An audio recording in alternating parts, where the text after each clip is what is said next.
ಜನ ಅಂತಿರೋದು.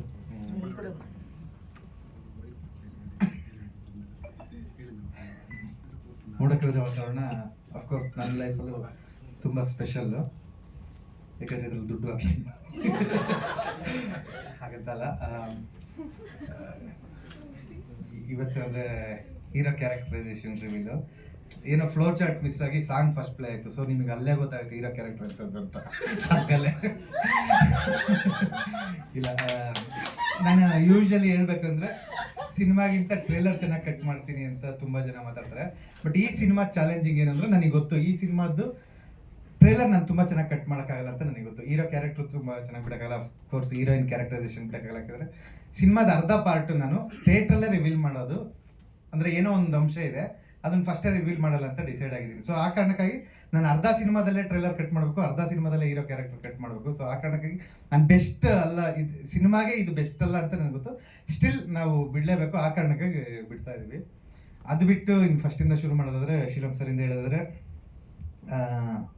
ತಮ್ಮ ಫ್ರಮ್ ಬೇರೆ ಅಮ್ಮ ಅಂತಾನೆ ಹೇಳ್ಬೋದು. ಯಾಕಂದರೆ ಸಿಂಪಲಾಗಿ ಇನ್ನೊಂದು ಲವ್ ಸ್ಟೋರಿಲಿ ಅವರು ಕೋ ಡೈರೆಕ್ಟರ್ ಆಗಿ ಬಂದಿದ್ದರು. ಸೊ ಅಲ್ಲಿಂದನೂ ಜೊತೆಲೇ ಇದ್ದೀನಿ. ಈಗಲೂ ಅವರೆಲ್ಲ ಹೀರೋ ಹೀರೋ ಅಂದಾಗ ಅಯ್ಯೋ ನಾನು ಯಾವತ್ತೂ ಹಂಗೆ ಕರೆಯೋದೇ ಇಲ್ವಲ್ಲ ಅಂತ. ಯಾಕಂದರೆ ನಿನ್ನೆ ರಾತ್ರಿ 4 ಗಂಟೆಗೆ ನಾವು ಕ್ಯೂಬಲ್ಲಿ ಶೋ ಮುಗಿಸ್ಕೊಂಬಂದಿದ್ದೆ, ಸಿಂಗಾಪುರ್ ಶೋ ಆಗ್ತಿದೆ, ಅಲ್ಲಿ ಅಪ್ಲೋಡ್ ಆದಾಗ 4 ಗಂಟೆ ಮುಗಿಸ್ಕೊಂಬಂದು. ಸೊ ನಾನು ಅವ್ರನ್ನ ಅಸೋಸಿಯೇಟ್ ಥರನೇ ನೋಡ್ತಾ ಇದ್ದೀನಿ ಎವ್ರಿ ಡೇ. ಅದೊಂದು ಫೀಲ್ಗೆ ನಾನು ವರ್ಕೇ ಆಗ್ತಿಲ್ಲ ಅವ್ರನ್ನ ಹೀರೋ ಆಗಿ ನೋಡೋಕ್ಕೆ. ಮತ್ತು ರಕ್ಷಿ ಶೆಟ್ಟಿ ಸರ್ ಬಿಟ್ಟ ಮೇಲೆ ನಾನು ಶೀಲಂನೇ ಈ ಪ್ರಾಜೆಕ್ಟ್ಗೆ ಹೀರೋ ಆಗ್ತೀರಾ ಅಂತ ಹೊಸಬ್ರನ್ನ ಕೇಳಿದ್ದು. ಅಂದರೆ ಅಫ್ಕೋರ್ಸ್ ರಿಷಿ ಸರ್, ಧನ್ವೀರ್, ದುಷ್ಯಂತ್, ವಿರಾಜ್, ಪ್ರವೀಣ್ ತೇಜ್, ಇನ್ನು ಯಾರಿದ್ದಾರೆ, ಅನಿಲ್ ಶೆಟ್ಟಿ, ಇವರೆಲ್ಲರನ್ನ ಲೈಫಲ್ಲಿ ಬಂದಿದ್ದು ನನ್ನ ಪುಣ್ಯ. ತುಂಬ ಜನ ಬಂದು ಎಲ್ಲೋ ಒಂದು ಕಡೆ ಮಾಸ್ ಹುಡುಗರು ಬಂದು ಅಣ್ಣ ಬಜಾರ್ ಥರದ ಮೂವಿ ಮಾಡಿ ಅಂತಾರೆ, ಅಥವಾ ಗತವೇಗು ಸೆಕೆಂಡ್ ಹಾಫ್ ನಮ್ಮ ಲೈಫಿನ ಬೆಸ್ಟ್ ಮೂವಿ ಅಂತ ಹೇಳ್ತಾರೆ. ಶಾಕಿಂಗ್ ಅಂದರೆ ಸಿಂಪಲ್ ಆಗಿ ಇನ್ನೊಂದು ಲವ್ ಸ್ಟೋರಿ ಡೈಲಾಗ್ಸ್, ನಾನು ಒಂದು ಲವ್ ಸ್ಟೋರಿ ಅಂತೀನಿ, ಇಲ್ಲ ಇನ್ನೊಂದು ಲವ್ ಸ್ಟೋರಿ ಇದು ನಂಗೆ ತುಂಬ ಇಷ್ಟ ಆಗ್ತಾರೆ.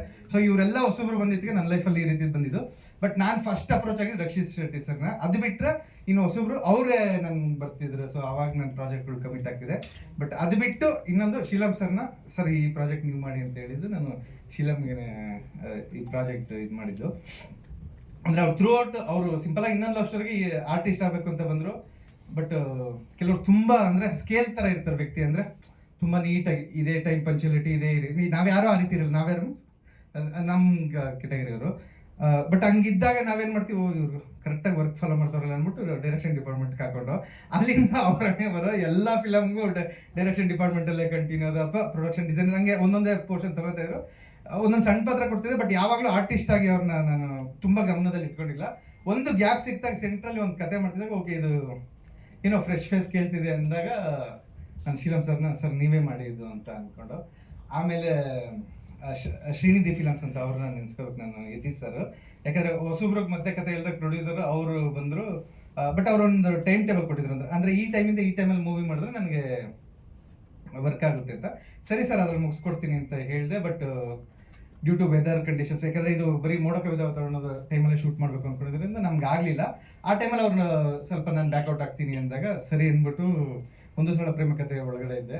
ಆ ಟೈಮಲ್ಲಿ ರಮೇಶ್ ಸರ್ನ ನಾನು ರಿಕ್ವೆಸ್ಟ್ ಮಾಡ್ಕೊಂಡೆ ಒಂದು ಸಲ ಮೂವಿ ನೋಡಿ ಅಂತ. ಸರ್ ರಿಕ್ವೆಸ್ಟ್ ಮಾಡ್ಕೊಂಡು ಬಂದಾಗ ಅವಾಗಲೇ ಒಂದು ನಮಗೆ ಪಾಸಿಟಿವ್ ಬಂದಂಗೆ ಆಯಿತು, ಒಂದು ಬೂಸ್ಟಪ್ ಬಂತು. ನಾವೇನು ಚಿಕ್ಕ ಬಜೆಟ್ ಅಂದ್ಕೊಂಡಿದ್ದು, ಈ ಸಾಂಗ್ ಎಲ್ಲ ಅಫ್ಕೋರ್ಸ್ ರಮೇಶ್ ಸರ್ ಬಂದಿದ್ದಕ್ಕೆ ಆಗಿದೆ. ಇಲ್ಲಿ ಈ ಸಾಂಗ್ ಎಲ್ಲ ನಾನು ಡಿಲೀಟ್ ಮಾಡಿ ಮೂವಿ ಮಾಡ್ತಿದ್ದೆ.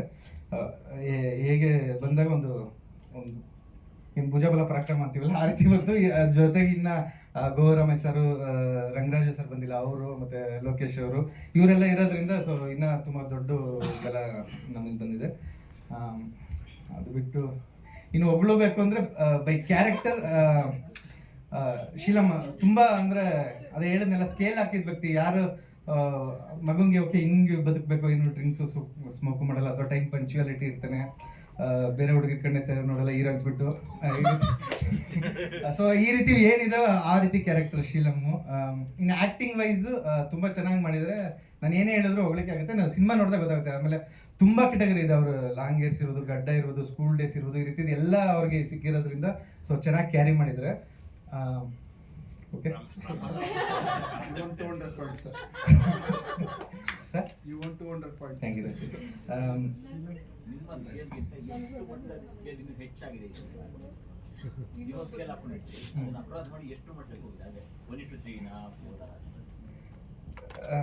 ಟು ಬಿ ಫ್ರ್ಯಾಂಕ್ ಹೇಳಿದ್ರೆ ಶಾಕ್ ಆಗೋದು ರಮೇಶ್ ಸರ್ ಇಲ್ಲೇ ಇದ್ದಾರೆ. ನಾನು ಎಕ್ಸ್ಪೆಕ್ಟ್ ಮಾಡೋದೇ ಬಿಟ್ಬಿಟ್ಟೆ ಆಫ್ಟರ್ ಗತವೈಭವ. ನಾನು ಸಿಂಪಲ್ ಆಗಿ ಒಂದು ಲವ್ ಸ್ಟೋರಿಯಿಂದ ಹಿಡಿದು ಪ್ರತಿಯೊಂದು ಮೂವಿನೂ ಎದುರುಕೊಳ್ತಿದೆ, ರಿಲೀಸ್ ದಿವಸ ಎದುರುಕೊಳ್ತಿದೆ ಜನ ಬರ್ತಾರ ಇಲ್ವಾ ಅಂತ. ಬಟ್ ಒಂದೇ ಮೂವಿ ನಾನು ತುಂಬಾ ಎಕ್ಸ್ಪೆಕ್ಟ್ ಮಾಡಿದ್ದು ಗತವೈಭವ ಶೂಟ್ ಸ್ಟಾರ್ಟ್ ಆಗುತ್ತೆ ಅಂತ. ಯಾಕಂದ್ರೆ ಪೋಸ್ಟ್ ಪ್ರೊಡಕ್ಷನ್ ನೋಡಿದವ್ರಲ್ಲ ಇದು ಹಂಗೆ ಇದು ಹಿಂಗೆ ಅನ್ನೋರು. ಬಟ್ ನಾನು ಅನ್ಕೊಂಡಿದ್ದು ಅಂದ್ರೆ ಅಫ್ಕೋರ್ಸ್ ದುಷ್ಯಂತ್ ಎಲ್ಲ ಕಡೆನೂ ದುಷ್ಯಂತ್ ಅಥವಾ ಆಶಿಕನ್ ರೆಕಗ್ನೈಸ್ ಮಾಡ್ತಾರೆ. ಬಟ್ ಜುಡಾ ಸಂಡಿ ಹಾಕಿದ ಎಫರ್ಟ್ ಇರ್ಬೋದು, ಅಥವಾ ವಿಲಿಯಂ ಡೇವಿಡ್ ಹಾಕಿದ ಎಫರ್ಟ್ ಇರ್ಬೋದು, ನಾವು ಹಾಕಿದಿರ್ಬೋದು, ನಮ್ಗೇನೋ ಆ ಲೆವೆಲ್ ನಾವೇ ಎಲ್ಲೋ ಎಡವಿದೀವಿ ಅಂತ ಅನಿಸ್ತು. ಸೊ ಅದಕ್ಕೆ ನಾನು ಎಕ್ಸ್ಪೆಕ್ಟೇಷನ್ ಏನು ಇಟ್ಕೊಳಕ್ ಹೋಗಲ್ಲ. ಮೂವಿ ಚೆನ್ನಾಗಿ ಮಾಡಿದೀವಿ ಅಂತ ಒಳಗಡೆ ಮನಸ್ಸಲ್ಲಿದೆ. ಈಗ ನಿನ್ನೆ ಒಬ್ರು ಕ್ಯೂಬ್ ಶೋ ನೋಡಿದ್ರು ನಮ್ಮವರೇ ಒಬ್ರು, ಅಂದ್ರೆ ಫ್ರ್ಯಾಂಕ್ ಒಪಿನಿಯನ್ಸ್ ಕೊಡೋರು, ಅವರೆಲ್ಲ ತುಂಬಾ ಹೊಗಳಿದ್ರು. ಸ್ಟಿಲ್ ಆ ಹೊಗಳಿಕೆ ನಾನು ಗತವೈಭವದಲ್ಲೂ ತಗೊಂಡಿದ್ದೆ ರಿಲೀಸ್ ಬಿಫೋರ್. ಸೊ ಆ ಕಾರಣಕ್ಕೆ ರಿಲೀಸ್ ಆದ್ಮೇಲೆ ನೀವು ಏನೋ ಒಂದು ಬರೀತೀರಾ, ಫಸ್ಟ್ ಹಾಫ್ಗೆ ಏನೋ ಒಂದು ಬರ್ದಿರ್ತೀರಾ, ಅದಕ್ಕೆ ಅಲ್ಲಿ ನೋಡೋವರೆಗೂ ನಾನೇನೋ ಎಕ್ಸ್ಪೆಕ್ಟೇಷನ್ ಇಟ್ಕೊಳ್ಳಲ್ಲ. ಬಟ್ ಒಂದು ಹೋಪ್ಸ್ ಅಂತೂ ಇದೆ. ಮತ್ತೆ positive sign, Ramesh sir join ಆಗಿದ್ದಾರೆ, ಒಂದು ಸರಳ ಪ್ರೇಮ ಕಥೆ ಆದ್ಮೇಲೆ ಅದೇ ಪಾಸಿಟಿವ್ ಕ್ಯಾರಿ ಆಗ್ತಿದೆ. ಸುಪ್ರೀತ್ ಸರ್ಗೆ ಒಂದು ಸಣ್ಣದಾಗಿ ಹಿಂದೆ ತೋರಿಸಿದ್ದ. ಸೊ ನಾನು ಇಲ್ಲಿ ಬಿಲ್ಡಪ್ ಕೊಡೋಣ ಅಂತಿದ್ದೆ, ಮೂವಿ ನೋಡಿ ಇಮಿಡಿಯೇಟ್ ನಾನು ಮಾಡ್ತೀನಿ ಅಂತ ಬಂದ್ರು ಅಂತ ಅವ್ರು ಬಂದು ಹೇಳೇಬಿಟ್ರು ಸ್ಟೇಜ್ ಮೇಲೆ, ನಾನು ನೋಡಿಲ್ಲ ಮೂವಿ ಅಂತ. ರಮೇಶ್ ಸುಪ್ರೀತ್ ಸರ್ ಫೋನ್ ಮಾಡಿದೆ, ಸರ್ ಈ ರೀತಿ ಇದೆ ಡಿಸ್ಟ್ರಿಬ್ಯೂಷನ್ ಅಂತ. ನಾನು ಮಾಡ್ತೀನಿ ಬಿಡಿ ಅಂದ್ರೆ, ಸರ್ ಪರ್ಸೆಂಟೇಜ್ ಏನು ಡಿಸೈಡ್ ಮಾಡೋಣ, ಇಲ್ಲ ಮೂವಿ ಮಾಡೋಣ ಆಮೇಲೆ ನೋಡೋಣ ಅಂದರು. ಸೊ ವೆಂಕಟ್ ಸರ್ಗನ ಫೋನ್ ಮಾಡಿದೆ, ಇಲ್ಲ ಖುಷಿ ಇದೆ ಮಾಡು ಅಂತ ಹೇಳಿದ್ರು. ಶೀಲಂ ಎಂಬ ನಾನು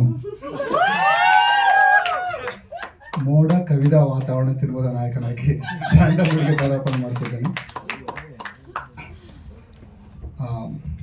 ಹೀರೋ ಟೀಸರ್ ಮೋಸ್ಟ್ಲಿ ಎಲ್ರಿಗೂ ಇಷ್ಟ ಆಗಿದೆ ಅನ್ಕೊಳ್ತೀನಿ. ಸೊ ಹೀರೋ ಅಂತ ಬಂದಾಗ ಇದೊಂದು ಪವಾಡನೇ ಹೇಳ್ಬೇಕು. ಯಾಕಂದರೆ ಎಲ್ಲರೂ ಹೀರೋ ಆಗೋಕ್ಕಾಗಲ್ಲ, ಟು ಬಿ ಫ್ರ್ಯಾಂಕ್. ಏನೋ ಅನ್ಬೋದು ಏನೋ ಆಗಿಲ್ಲ ಅಂತೇಳಿ. ಬಟ್ ಎಷ್ಟೇ ದುಡ್ಡಿದ್ರು ಹೀರೋ ಆಗ್ಬೇಕು ಅನ್ಕೊಂಡ್ರೆ ಆಗಲ್ಲ. ಎಷ್ಟೇ ಆ್ಯಕ್ಟಿಂಗ್ ಸ್ಕಿಲ್ ಇದ್ರು, ಅಂದರೆ ಥಿಯೇಟ್ರಲ್ಲಿ ಎಂತೆಂಥ ಆ್ಯಕ್ಟರ್ಗಳಿದ್ದಾರೆ, ಅವ್ರು ಹೀರೋ ಆಗ್ಬೇಕು ಅನ್ಕೊಂಡ್ರೆ ಆಗಲ್ಲ. ಡ್ಯಾನ್ಸ್ ಫೈಟ್ ಎಷ್ಟು ಸಖತ್ತಾಗಿ ಮಾಡಿದ್ರು ಹೀರೋ ಆಗ್ಬೇಕಂದ್ರೆ ಆಗಲ್ಲ. ಮತ್ತು ಲುಕ್ ಕೂಡ ಹ್ಯಾಂಡ್ಸಮ್ ಇರ್ತಾರೆ ಎಲ್ಲರೂ, ಸೊ ಅವರು ಹೀರೋ ಆಗ್ಬೇಕು ಅನ್ಕೊಂಡ್ರೆ ಆಗಲ್ಲ. ಸೊ ಇದೆಲ್ಲ ದಾಟಿ ಏನೋ ಒಂದು ಪವಾಡ ಆಗಬೇಕು. ಸೊ ನನ್ನ ಲೈಫಲ್ಲಿ ಈ ಪವಾಡ ಆಗಿದೆ. ಇದಕ್ಕೆ ಕಾರಣ ನಮ್ಮ ಪವಾಡ ಪುರುಷ ಸುನಿ ಸರ್. ಸೊ ನನ್ನ ಸಿನಿ ಜರ್ನಿಯಲ್ಲಿ ಇದನ್ನ ಹೊಗಳ್ಕೊಳಕ್ಕೆ ನನ್ನ ಕೈಲಿ ಆಗ್ತಾ ಇಲ್ಲ. ಬಟ್ ನನ್ನ ಸಿನಿ ಜರ್ನಿಯಲ್ಲಿ ಎಲ್ಲೇ ಹೋದ್ರು ಏನೇ ಸಾಧಿಸಿದ್ರು all credits only Suni sir ಕೊಡ್ತೀನಿ. Thank you so much sir ಈ opportunity. Definitely sir. And Ramesh sir, ಎಲ್ಲ ಪ್ರೊಡ್ಯೂಸರ್ಸು ಪೇಮೆಂಟ್ ಕೊಡೋದು ನೋಡಿದ್ದೀನಿ. ಬಟ್ ರಮೇಶ್ ಸರ್ ನನಗೆ account details, password, cheque book, saving authority ಎಲ್ಲ ಕೊಟ್ಬಿಟ್ಟಿದ್ದಾರೆ. Thank you so much sir. And go Ramesh sir, Lokesh sir, Sriranga sir, thank you so much. ಈ ಸಿನಿಮಾಗೆ Suni sir ನಮ್ಮ personally ಇಬ್ಬರು ತುಂಬ ಎಫರ್ಟ್ ಹಾಕಿದ್ವಿ ನಮಗೆ. ಯಾಕಂದರೆ ಇಂಡಸ್ಟ್ರಿ ಗೊತ್ತು, ಇಂಡಸ್ಟ್ರಿ ಆಗುವವುಗಳು ಗೊತ್ತು. ಯಾಕಂದರೆ ಇವತ್ತು ಟು ಬಿ ಫ್ರ್ಯಾಂಕ್ ಅಕ್ಸೆಪ್ಟ್ ಮಾಡಲೇಬೇಕು, ನಮ್ಮ ಇಂಡಸ್ಟ್ರಿ ಡಿಕ್ಲೈನಲ್ಲಿದೆ ಅಂತೇಳಿ. ಇದಕ್ಕೆ ನನ್ನ ಅನಿಸಿಕೆ ಪ್ರಕಾರ, ಯಾಕಂದರೆ ನಾನು ಡೈರೆಕ್ಷನ್ ಡಿಪಾರ್ಟ್ಮೆಂಟಲ್ಲಿದ್ದ, ಸಿನಿಮಾ ಇಷ್ಟು ವರ್ಷ ಎಲ್ಲ ಡಿಪಾರ್ಟ್ಮೆಂಟಲ್ಲಿ ಕೆಲಸ ಮಾಡಿದ್ದರಿಂದ, ಇದಕ್ಕೆ ಮೇಜರ್ ಕಾರಣ ಅಂದರೆ ನಮ್ಮ ಸ್ಟಾರ್ ಸಿನಿಮಾ ಗೆಲ್ಲಬೇಕು, ಸ್ಟಾರ್ಸ್ಗಳು ಗೆಲ್ಲಬೇಕು. ಸ್ಟಾರ್ಸ್ ಗೆದ್ದಾಗಲೇ ನಮ್ಮ ಕನ್ನಡ ಆಡಿಯನ್ಸು ಕನ್ನಡ ಸಿನಿಮಾಗೆ ಅಟ್ಯಾಚ್ ಆಗ್ತಾರೆ. ನಾವು ಹೇಳ್ತಾ ಇರ್ತೀವಿ ಕನ್ನಡ ಆಡಿಯನ್ಸ್ ಸಿನಿಮಾ ನೋಡಲ್ಲ ಅಂತ. ಕನ್ನಡ ಆಡಿಯನ್ಸ್ ಕನ್ನಡ ಸಿನಿಮಾ ನೋಡ್ತಿಲ್ಲ ಅಷ್ಟೇ, ಬಟ್ ಕನ್ನಡ ಆಡಿಯನ್ಸ್ ಎಲ್ಲ ಸಿನಿಮಾಗಳು ನೋಡ್ತಾ ಇದ್ದಾರೆ. ಇದಕ್ಕೆ ಮೇಜರ್ ಕಾರಣನೇ ಸ್ಟಾರ್ಗಳು. ಸೊ ನಾನು ದೇವ್ರ ಹತ್ರ ಪ್ರಾರ್ಥಿಸ್ತೀನಿ, ನಮ್ಮ ಸ್ಟಾರ್ ಸಿನಿಮಾಗಳು ಗೆಲ್ಲಬೇಕು. ಪ್ರತಿ ವರ್ಷ ಎಲ್ಲ ಸ್ಟಾರ್ ಸಿನಿಮಾಗಳು ಗೆಲ್ಲಬೇಕು. ಪ್ಲಸ್ ಈ ಒಂದು ವೇದಿಕೆಯಲ್ಲಿ ಅಪ್ಪು ಸರ್ನ ಮತ್ತೆ ಡೆಫಿನೆಟ್ಲಿ ದರ್ಶನ್ ಸರ್ನ ಮಿಸ್ ಮಾಡ್ಕೊತೀನಿ ಈ ವಿಷಯಕ್ಕೆ ಬಂದಾಗ, ಇದು ಸಿನಿಮಾ ಪರ್ಸನ್ ಆಗಿ ಹೇಳ್ಬೇಕಂದ್ರೆ. ಆ್ಯಂಡ್ ಲಕ್ಷ್ಮಿ ಸರ್, ನಾನು ಅಸಿಸ್ಟೆಂಟ್ ಡೈರೆಕ್ಟರ್ ಆದಾಗಲೇ, ನೀವು ಬನ್ನಿ ಸರ್ ಒಂದೇ ನಿಮಿಷ ಪ್ಲೀಸ್. ನಾನು ಅಸಿಸ್ಟೆಂಟ್ ಡೈರೆಕ್ಟರ್ ಆದಾಗಲೇ ನನ್ನ ಬರ್ಡೇ ದಿನ ನನಗೋಸ್ಕರ ಸುನಿ ಗೈಡಿಲಿ ಆಲ್ರೆಡಿ ಒಂದು ಪಳಗ್ತಾರೆ ಇವರು. ನಮ್ಮಿಬ್ಬರಿಗೂ ಸುನಿ ಸರ್ಗೂ ನನಗೆ ಐಡಿಯಾನೇ ಇರಲಿಲ್ಲ ಆ್ಯಕ್ಚುಲಿ. ಅದು ನೀವೇ ಒಂದು ದೊಡ್ಡ ಸ್ಪಾರ್ಕ್ ಕ್ರಿಯೇಟ್ ಮಾಡಿಕೊಟ್ರಿ ಒಂದು ಪ್ರೈಮ್ ಟೈಮಲ್ಲಿ. ಒಂದು ಸರ್ ಪ್ಲೀಸ್ ಸರ್, ನನ್ನ ಫಸ್ಟ್ ಎಪಿಸೋಡ್ ಮಾಡಿದ್ದೆ ಇವರು ಲಕ್ಷ್ಮೀ ಸರ್. ಒಂದು ಬಿಗ್ ಥ್ಯಾಂಕ್ಸ್ ಸರ್ ಎಲ್ಲರ ಕಡೆಯಿಂದ. ಆ್ಯಂಡ್ ಈ ಟೀಮ್, ನನ್ನ ಟೀಮ್ ಬಗ್ಗೆ ಹೇಳ್ಬೇಕಂದ್ರೆ, ಈ ಟೀಮ್ ಫಸ್ಟಿಂದಲೇ ಹೇಳ್ಕೊಂಡು ಬರ್ತಾ ಇದ್ದೀನಿ. ಒಬ್ಬ ಯಾರೋ ಒಂದು ಸೂಪರ್ ಸ್ಟಾರ್ಗೂ ಮಾಡೋವಂಥ ಕೆಪಾಸಿಟಿ ಇರುವಂಥ ಟೀಮ್. ಯಾಕಂದರೆ ನಮ್ಮ ಸಂತೋಷ್ ಆಗಿರ್ಬೋದು, ಸುನಿ ಸರ್ ಆಗಿರ್ಬೋದು, ಪ್ರೊಡ್ಯೂಸರ್ಸ್ ಆಗಿರ್ಬೋದು, ಅಂದರೆ ಒಬ್ಬ ಸೂಪರ್ ಸ್ಟಾರ್ ಇಟ್ಕೊಂಡು ಸಿನಿಮಾ ಮಾಡೋಂಥವ್ರು ಅಂತ ನನ್ನ ಹಾಕೊಂಡು ಸಿನಿಮಾ ಮಾಡಿದ್ದೆ ನನ್ನ ಪುಣ್ಯ ಅಂತ ಹೇಳ್ಬೋದು. And direction department Ravi, Anoop, Dayanna, Raghanna, specially ರಾಘಣ್ಣಗೊಂದು ದೊಡ್ಡ ಥ್ಯಾಂಕ್ಸ್. ರಾಘಣ್ಣನಿಂದನೇ ನಮ್ಮ ಸ್ಪಾರ್ಕ್ ಕ್ರಿಯೇಟ್ ಆಗಿದ್ದು. And Mohan, Jaishant, Manju, thank you so much. And ನಮ್ಮ ಟೀಮೇ ಕಂಪ್ಲೀಟ್ಲಿ ಮೋಡ ಕವಿದ ವಾತಾವರಣ ಟೀಮ್. ಇದು ಕಂಪ್ಲೀಟ್ಲಿ ಟೆಕ್ನಿಷಿಯನ್ ಟೀಮ್ ಅಂತ ಹೇಳಕ್ಕೆ ಇಷ್ಟಪಡ್ತೀನಿ. ಆ್ಯಂಡ್ ಇದ್ರ ಪ್ರಿಪ್ರೇಷನ್ ಬಗ್ಗೆ ಹೇಳ್ಬೇಕಾದ್ರೆ ಸುನಿ ಸರ್ ಯಾವಾಗಲೂ ನನಗೆ ಫಸ್ಟ್ ಅಂದರೆ ರಿಹರ್ಸಲ್ ಮಾಡ್ತಾ ಇದ್ವಿ, ಈ ಗಣೇಶ್ ಸರ್ ಈ ಥರ ಒಂದೊಂದು ಡೈಲಾಗ್ ಹೇಳಿದಾಗಲೂ ಈ ಗಣೇಶ್ ಸರ್ ಹೇಳ್ತಾರಲ್ಲ ಆ ಥರ ಹೇಳೋ ಅಂತೇಳಿ. ಸೊ ಗಣೇಶ್ ಸರ್ ಸಿನಿಮಾಗಳನ್ನೆಲ್ಲ ಡೌನ್ಲೋಡ್ ಮಾಡಿಕೊಂಡು ಪ್ರತಿ ಕ್ಯಾರೆಕ್ಟರೈಸೇಷನ್ನ ಡಿವೈಡ್ ಮಾಡಿಕೊಂಡೆ. And Ganesh sir and R Madhavan ಇಬ್ಬರು ರೆಫರೆನ್ಸ್ ಇಟ್ಕೊಂಡು ನಾನು ಈ ಕ್ಯಾರೆಕ್ಟರ್ ಪ್ಲೇ ಮಾಡಿದೆ. Thank you so much.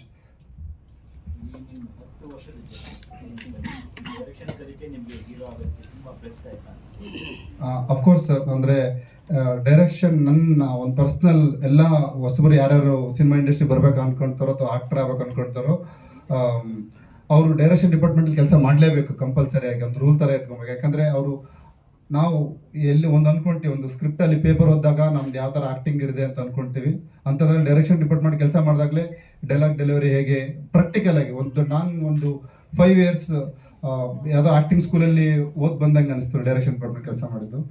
And special ಸಾರಿ, ನಾನು ಹೀರೋಯಿನ್ಸ್ ಇಬ್ಬರು ಮರ್ತ್ಬಿಟ್ಟೆ. ಸಾತ್ವಿಕನ ನಾನು ಸ್ಕ್ರೀನಲ್ಲಿ ನೋಡಿದಾಗ ಯಾವಾಗಲೂ ಹೊಟ್ಟೆ ಉರಿಯುತ್ತೆ. ಯಾಕಂದರೆ ಪ್ರತಿ ಫ್ರೇಮ್ ಒಂದು ಸ್ಮಾಲ್ ಎಕ್ಸ್ಪ್ರೆಷನ್ಸ್ ಕೂಡ ಎಷ್ಟು ಸಗದ ಆಕ್ಟ್ ಮಾಡ್ತಾಳೆ. ನಾನು ಎವ್ರಿ ಟೈಮ್ ಸಿನಿಮಾ ನೋಡ್ಬೇಕಾದ್ರೆ ಹೊಟ್ಟೆ ಉರಿಯುತ್ತೆ ನೋಡಿದಾಗೆಲ್ಲ. ಅಷ್ಟು ಪರ್ಫಾರ್ಮೆನ್ಸ್ ನಮ್ಮ ಕೈ ಕೊಡೋಕ್ಕೆ ಆಗ್ತಾ ಇಲ್ಲ. ಆ್ಯಂಡ್ ಮೋಕ್ಷ ನಮ್ಮ ಜರ್ನಿ ಮುಂಚೆನೇ ಶುರುವಾಯಿತು ರಿಹರ್ಸಲ್ಲಿಂದನೇ. ಸೊ ಸ್ಟಾರ್ಟಿಂಗ್ ಎಲ್ಲ ಸರ್ ಅಂತ ಕರಿತಾ ಇದ್ಲು. ಆಮೇಲೆ ಸಿನಿಮಾ ಶುರುವಾಯಿತು, ಶೀಲಮ್ ಅಂದ್ಲು. ಆಮೇಲೆ ಸಿನಿಮಾ ಮುಗಿದ್ಮೇಲೆ ಹೋಗೋಲ್ಲ ಬರಲ್ಲ ಅಂದ್ಲು. Thank you.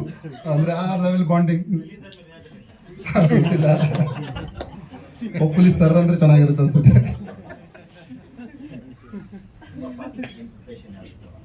ಅದೇ ಸರ್, ನಾನು ಹೇಳಿದ್ನಲ್ಲ, ಸರ್ದು ಆ ಡೈರೆಕ್ಷನ್ ನನಗೆ ಗೊತ್ತಿತ್ತು, ಯಾವ ಥರ ಮಾಡ್ತಾರೆ, ಹೇಗೆ ಅವ್ರ ಡೈಲಾಗ್ ಡೆಲಿವರಿ ಹೇಗಿರುತ್ತೆ ಅಂತೇಳಿ.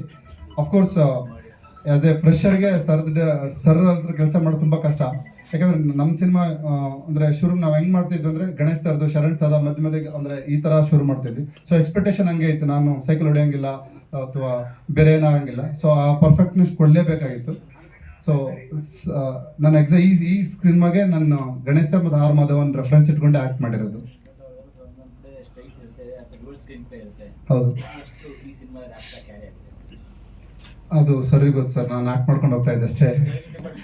ಹೌದೌದು, ಡೈರೆಕ್ಷನ್ ಡಿಪಾರ್ಟ್ಮೆಂಟಲ್ಲಿ ಆಕ್ಟರ್ ಆಗಿರ್ತಿದ್ದೆ ನಾನು. ಡೈರೆಕ್ಷನ್ ಡಿಪಾರ್ಟ್ಮೆಂಟ್ ಹೋಗ್ತಾ ಇರಲಿಲ್ಲ ಸೆಟ್ಟಲ್ಲಿ, ಬಟ್ ಪೋಸ್ಟ್ ಪ್ರೊಡಕ್ಷನ್ ನೋಡ್ಕೊತಾ ಇದ್ದೆ ಅಷ್ಟೇ. ಆ ಕಾಲೆಲ್ಲ ಸುನಿ ಸರ್ದೆ ಇದೆಲ್ಲ. ಸುನಿ ಸರ್ ಸಿನಿಮಾಗಳಲ್ಲಿ ಎಂಗೇಜ್ ಮತ್ತೆ ಮೆಚ್ಯೂರ್ಡ್ ಲುಕ್ ಇರುತ್ತಲ್ಲ, ಆ ಶೇಡ್ಸ್ ಇದೆ. ಈ ಸಿನಿಮಾದಲ್ಲೂ ನಿಮಗೂ ಹಂಗೆ ಇದೆ. ಹೌದು, ಟ್ರಾನ್ಸ್ಫಾರ್ಮೇಶನ್ ಹೇಗೆ? ಹೌದು ಸರ್, ಅದು ಒಂದು ಸ್ಕೂಲ್ ಡೇ ಬರುತ್ತೆ, ಅಲ್ಲಿಗೊಂದು 15 days ಕಡಿಮೆ ಆಗೋದಿತ್ತು. ಸೊ ಇದು ಏನಾಗಿದೆ ಅಂದರೆ ನಮ್ದು ಇನ್ನೋಸ್ ಪ್ರೊಡಕ್ಷನ್ ಆ್ಯಕ್ಚುಲಿ ನಮ್ಮ ಸಿನಿಮಾ. ಸೊ ನಮ್ಮ ಕಾಲ್ ಬಿಟ್ಟಿದ್ರು, ನಾವು ಯಾವಾಗ ಬೇಕಾದರೂ ರೆಡಿ ಆಗ್ಬೋದು, ಆ ಲೆವೆಲ್ವರೆಗೂ ನಮಗೆ ಟೈಮ್ ಇತ್ತು. ಸೊ 15 kg ಸಣ್ಣ ಆಗಬೇಕಾಯಿತು. ಅದಕ್ಕೊಂದು 3 ತಿಂಗಳು ತಗೊಂಡು ಟೈಮ್ ಸ್ಕೂಲ್ ಡೇಸ್ಗೋಸ್ಕರ. ಹಾಗೆ ಮೋಡಕವಿದ ವಾತಾವರಣ ಬಗ್ಗೆ ಹೇಳಬೇಕು ಅಂದರೆ ಬರೀ ಸಿನಿಮಾ ಲೆವೆಲಲ್ಲಿ ಮಾತಾಡಿದ್ರೆ ಆಗಲ್ಲ. It's an emotional connect movie ನನಗೆ ಅದು ಪರ್ಸ್ನಲಿ. ಬಿಕಾಸ್ ಒಂದು ಫ್ಯಾಮಿಲಿ ಥರ ಆಗೋಗಿದ್ವಿ ನಾವೆಲ್ಲ, ಆ್ಯಂಡ್ ಇದೀವಿ ಕೂಡ. ಮೋಡಕವಿದ ವಾತಾವರಣ ಒಂದಿನ ಮುಂಚೆ ಕಾಸ್ಟ್ ಆಗಿದ್ದು ನಾನು. ಜಸ್ಟ್ ಅವ್ರ ಶೂಟಿಂಗ್ ಹೋಗ್ಬೇಕು ಒಂದಿನ ಮುಂಚೆ ಕಾಸ್ಟ್ ಆಗಿದ್ದು. And I thank God every day for that moment. Thank you Suni sir. ಆ ಪಾತ್ರಕ್ಕೆ ಆ್ಯಂಡ್ ಅದಕ್ಕೆ ನ್ಯಾಯ ಸಲ್ಲಿಸಿದ್ದೀನಿ ಅಂತ ಅಂದ್ಕೊಂಡಿದ್ದೀನಿ. June 26th ಸಿನಿಮಾ ನಿಮ್ಮ ಮುಂದೆ ಬರ್ತಾ ಇದೆ. ಹಲವಾರು ಶೇಡ್ಸಲ್ಲಿ ನೋಡ್ಬೋದು ನಮ್ಮ 3 ಜನನೂ ನೀವು ಇದರಲ್ಲಿ. And as usual simple Suni sir movie ಅಂದರೆ ಒಂದು ಲವ್ ಸ್ಟೋರಿ. ಹಾಗೆ ಇದರಲ್ಲಿ ಎಸ್ಪೆಷಲಿ ಥ್ರಿಲ್ಲರ್, ಫಸ್ಟ್ ಟೈಮ್ ಅನಿಸುತ್ತೆ thriller so love story and thriller ಅಂತಲೇ ಹೇಳ್ಬೋದು. ಬಟ್ ಡೆಫಿನೆಟ್ಲಿ ದ ಬೇಸ್ ಬಂದು ಅವ್ರ ಮೂವೀಸಲ್ಲಿ ಯಾವಾಗಲೂ ಲವ್ ಒಂದು ಮೆಸೇಜ್ ಇದ್ದೇ ಇರುತ್ತೆ. ಆ್ಯಂಡ್ ರಮೇಶ್ ಸರ್ ಅವ್ರು ಇಲ್ಲಾಂದರೆ ಸಿನಿಮಾ ಆಗ್ತಿರ್ಲಿಲ್ಲ. ಸೊ ಅವರಿಂದ ನಾವೆಲ್ಲ, and thank you Ramesh sir. And I think ಎಲ್ಲ ಪ್ರೊಡ್ಯೂಸರ್ಸ್ಗೂ ಈ ಮೂಲಕ ಥ್ಯಾಂಕ್ಸ್ ಹೇಳೋಕ್ಕೆ ಇಷ್ಟಪಡ್ತೀನಿ ನಾನು. ಆ್ಯಂಡ್ ಸಂತೋಷ್ ಸರ್ ನಮ್ಮನ್ನೆಲ್ಲ ತುಂಬ ಮುದ್ದಾಗಿ ತೋರಿಸಿದ್ದಾರೆ. And I think one of the best ಕಾಣಿಸಿದ್ದೀನಿ ನಾನು ಈ ಮೂವಿಯಲ್ಲಿ ಅಂತ ಅನಿಸುತ್ತೆ ನನಗೆ. ಆ್ಯಂಡ್ ಮೋಕ್ಷ ಬಗ್ಗೆ ಹೇಳಬೇಕು ಅಂದರೆ she is one of the GeM of the people ಅಂತಾರಲ್ಲ, ಆ ಥರ. ಶಿ ಹ್ಯಾಸ್ ಥಾಟ್ ಮಿ, ಅವರಿಂದ ತುಂಬ ಕಲ್ತಿದ್ದೀನಿ. And she is very pretty and she is one of the humblest heroines as a human being also. One of the best people I have met. And Sheelam ಅವನ ಬಗ್ಗೆ ಜಾಸ್ತಿ ಮಾತಾಡಬೇಕು ಅಂತ ಹೇಳಿ ಕಳಿಸಿದ್ದಾನೆ. ಇವತ್ತು ಹೀರೋ ಟೀಸರ್ ಇದೇನು ನೀವು ನೋಡಿದ್ದೀರಾ ಇವಾಗ ಒಂದು 1 ಮಿನಿಟ್ 2 ಮಿನಿಟ್ಸಲ್ಲಿ. ಬಟ್ ಐ ನೋ ಶೀಲಂ ನಾವು ಸ್ಟಾರ್ಟ್ ಮಾಡಿದಾಗಿಂದ ಇಲ್ಲಿವರೆಗೂ ಅವ್ರು ಎಷ್ಟು ಕಷ್ಟಪಟ್ಟಿದ್ದಾರೆ ಈ ಸಿನಿಮಾಗೋಸ್ಕರ. I think not only sweat, blood ಕೂಡ. Is just poured is blood, sweat, everything for this movie. Every day ಬರೀ ಮೋಡ ಕವಿದ ವಾತಾವರಣ ಅಷ್ಟೇ ಅವ್ರ ತಲೆಯಲ್ಲಿ ಓಡ್ತಾ ಇರುತ್ತೆ. ಅಷ್ಟು ಪ್ಯಾಷನೇಟ್ ಒಂದು ಆ್ಯಕ್ಟರ್ ಆಗಿ ಆ ಪ್ಯಾಷನ್ನ ಇನ್ನೊಂದು ಆ್ಯಕ್ಟ್ರಲ್ಲಿ ನೋಡೋದು ಇಟ್ಸ್ ಅಮೇಝಿಂಗ್. ಸುಮ್ಮನೆ ಹೊಗಳಬೇಕು ಅಂತಲ್ಲ, he deserves to be here. And I think he will be in the long run. Congratulations to you and welcome to KFI. And Yayati song ಬಗ್ಗೆ ಹೇಳಬೇಕಂದ್ರೆ ನನ್ನ ಇಡೀ ಕರಿಯರಲ್ಲಿ ಐ ಥಿಂಕ್ ತುಂಬ ಹತ್ತಿರವಾಗಿರುವಂಥ ಸಾಂಗ್ ನನಗೆ ತುಂಬ ತುಂಬ. ಬಿಕಾಸ್ ಆಲ್ಮೋಸ್ಟ್ ನಾನು ಶೀಲಂ 1 ವರ್ಷ ಡ್ಯಾನ್ಸ್ ಕ್ಲಾಸಲ್ಲೇ ಇದ್ವಿ. ಮನೆಗೆ ಹೋಗೋದು, ಡ್ಯಾನ್ಸ್ ಕ್ಲಾಸಿಗೆ ಬರೋದು, ಇಷ್ಟೇ ಮಾಡ್ತಾ ಇರೋದು. ಸೊ ಪ್ರಾಕ್ಟೀಸ್ ಎಲ್ಲ ಮಾಡಿ ಈ ಶ್ರಮ ಏನು ನೋಡ್ತಿದ್ದಾರೆ ಇದ್ರ ಹಿಂದೆ ಮಧು ಸರ್ ನಮ್ಮ ಕೊರಿಯೋಗ್ರಾಫರ್, ಅವ್ರಿಗೆ ತುಂಬ ದೊಡ್ಡ ಥ್ಯಾಂಕ್ಸ್ ಹೇಳಬೇಕು. Music Judah sir, as usual ಅವ್ರು ಆಲ್ರೆಡಿ ಅವ್ರ romantic songs famous. And thank you so much for this beautiful track. ಕೊನೆಯದಾಗಿ ಮೋಡ ಕವಿತಾ ವಾತಾವರಣ 26ನೇ ತಾರೀಕು ಜೂನ್ ಬರ್ತಾ ಇದೆ. ಎಲ್ಲರೂ ಥಿಯೇಟ್ರಲ್ಲೇ ನೋಡಿ ಅಂತ ಕೇಳ್ಕೊತೀನಿ. ಸಿನಿಮಾ ಆದಮೇಲೆ ಮಿಕ್ಕಿದ್ದು ಮಾತಾಡ್ತೀನಿ. Thank you. ಮೋಡ ಕವಿದ ವಾತಾವರಣದ ಹೀರೋ ಚರಿಷ್ AKA ಶೀಲಂ ಸ್ವಾಮಿ ಅವರ ದಿನ. ಇದು ಹೇಳೋದಕ್ಕೆ ತುಂಬ ಖುಷಿ ಆಗ್ತಿದೆ. ಯಾಕಂದರೆ ಅವರು ಕೇವಲ ಹೀರೋ ಆಗಲ್ಲ, ಪ್ರತಿ ಲೈಕ್ ಫಿಲ್ಮ್ ಮೇಕಿಂಗಲ್ಲಿ ಯಾವ ಥರ ತೊಡಸ್ಕೊಬೋದು ಪ್ರತಿ ಫೀಲ್ಡಲ್ಲೂ ಅವ್ರ ಪಾಪ ಅಷ್ಟು ಇನ್ವಾಲ್ವ್ಮೆಂಟ್ ಹಾಕಿದ್ದಾರೆ. ಅದು ನಾನು ಅದ್ರ ಬಗ್ಗೆ ಎಷ್ಟು ಹೇಳಿದ್ರೂ ಕಡಿಮೆನೆ. ಎಡಿಟಿಂಗ್ ಆಗಲಿ ಅಥವಾ ರೆಕಾರ್ಡಿಂಗ್ ಆಗಲಿ ಪ್ರತಿಯೊಂದರಲ್ಲೂ ಅವ್ರಿಗೆ ಎಲ್ಲನೂ ಗೊತ್ತಿತ್ತು. ಆ್ಯಂಡ್ ಅವರ ಈ ಕಷ್ಟಕ್ಕೆ ಈ ಸಿನಿಮಾ ಅವ್ರಿಗೆ ಒಳ್ಳೇದಾಗಲೇಬೇಕು. ಈ ಸಿನಿಮಾ ಹಿಟ್ಟಾದರೆ I be the most happiest for him ಅಂತಲೇ ಹೇಳ್ತೀನಿ ನಾನು. ಸೊ ಯಾ, ಇನ್ಫ್ಯಾಕ್ಟ್ ನಾನು ಅವರಿಂದ ತುಂಬಾ ಕಲ್ತಿದ್ದೀನಿ ಸಿನಿಮಾದಲ್ಲಿ. ಅವರ ಡೆಡಿಕೇಶನ್ ಆಗಲಿ ಅಥವಾ ಹಾರ್ಡ್ ವರ್ಕ್ ಆ್ಯಂಡ್ ಪ್ಯಾಷನ್ ಎಲ್ಲನೂ ತುಂಬಾ ಇನ್ಸ್ಪೈರ್ ಆಗುತ್ತೆ. ಸೊ ವೆನ್ ನಿಮ್ಮ ಕೋ ಆ್ಯಕ್ಟರ್ ಅಷ್ಟು 100% ಅಲ್ಲ 1000% ಕೊಟ್ಟಾಗ ನಿಮಗೂ ಅದೊಂದು ಸ್ಟ್ರೆಂತ್ ಸಿಗತ್ತೆ, ಆ ಇನ್ಸ್ಪಿರೇಷನ್ ಸಿಗತ್ತೆ, ನಾನು ಕೊಡಬೇಕು, ನಂದು ಫುಲ್ ಹಾಕಬೇಕು ಅಂತ. So in that way he was very inspiring to me. Sheelam ನೀನು ಹೇಳ್ದಂಗೆ ಎಲ್ಲ ಹೇಳಿದ್ದೀನಿ. ಇನ್ಯಾರು ಮರಿತಿದ್ದೀನಿ ಅಂತ ಗೊತ್ತಾ? ಓಕೆ ಅಲ್ಲ? ಓಕೆ, ಆಮೇಲೆ ಬಿಟ್ಟು ಮರಿತಾರೆ.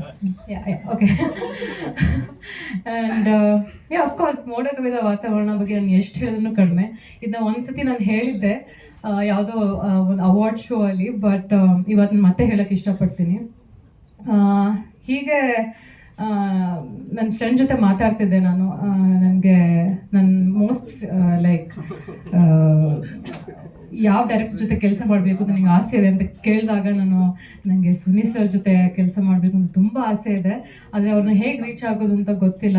Since I'm still a struggling actor, ನನಗೆ ಹೇಗಾದರೂ ಮಾಡಿ ಒಂದು ಪ್ರೊಡ್ಯೂಸರ್ ಸಿಕ್ಬಿಟ್ರೆ ಅವ್ರನ್ನ ಕರ್ಕೊಂಡು ಹೊರಟೋಗ್ತೀನಿ ಸುನಿ ಸರ್ ಜೊತೆ, ಪ್ಲೀಸ್ ನನ್ನ ಹೀರೋಯಿನ್ ಆಗಿ ಮಾಡಿ ನನ್ನ ಜೊತೆ ನಾನು ಹಾಕೊಳ್ಳಿ ನಿಮ್ಮ ಸಿನಿಮಾದಲ್ಲಿ ಅಂತಲ್ಲ. ನಾನು ಸುಮ್ಮನೆ ತಮಾಷೆಗೆ ಹೇಳಿದ್ದೆ, ಬಟ್ ನಾನು ಜೆನ್ಯೂನ್ಲಿ ಮೀನ್ ಮಾಡಿದ್ದೆ. ಐ ಥಿಂಕ್ ಅವತ್ತು ದೇವ್ರು ನಿಜವಾಗ್ಲೂ ತಥಾಸ್ತು ಅಂತ ಅನ್ಸುತ್ತೆ that I got this opportunity. So thank you so much. ನಾನು ನಿಮ್ಗೆ ಎಷ್ಟೇ ಥ್ಯಾಂಕ್ ಯು ಹೇಳಿದ್ರು ಕಡಿಮೆನೆ. ಬಿಕಾಸ್ ಈ ಸಿನಿಮಾದಲ್ಲಿ ಒಬ್ಬ ಹೀರೋಯಿನ್ಗೆ ಲೈಕ್ ಯಾವ ಥರ ಪರ್ಫಾರ್ಮ್ ಮಾಡಬೇಕು ಅಂತ ಆಸೆ ಇರುತ್ತೆ, ಅದು ಎಲ್ಲದಕ್ಕೂ ನನಗೆ ಚಾನ್ಸ್ ಇತ್ತು ಆ್ಯಂಡ್ ಆಪರ್ಚುನಿಟಿ ಇತ್ತು. ಆ್ಯಂಡ್ ಐ ಹೋಪ್ ನಾನು I have made good use of it ಅಂತ ಅನ್ಕೋತೀನಿ. ಸೊ ಮೋಡ ಕವಿದ ವಾತಾವರಣ ಇದೇ ಜೂನ್ 26ಕ್ಕೆ ರಿಲೀಸ್ ಆಗ್ತಿದೆ. ಸೊ ನೀವೆಲ್ಲರೂ ನಮ್ಮ ಫಸ್ಟ್ ಆಡಿಯನ್ಸ್. ಸೊ ನಾನು ಕೇಳ್ಕೊಳ್ಳೋದಿಷ್ಟೇ, ನಮ್ಮ ತಂಡಕ್ಕೆ ಸಪೋರ್ಟ್ ಮಾಡಿ.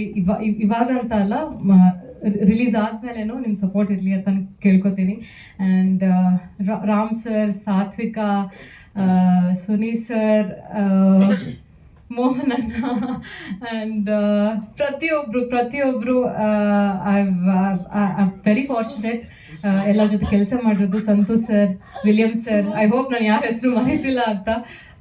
ಹೇಳ್ತಾ ಹೋದ್ರೆ ಇನ್ನೂ ತುಂಬ ಇದೆ. Thank you so much.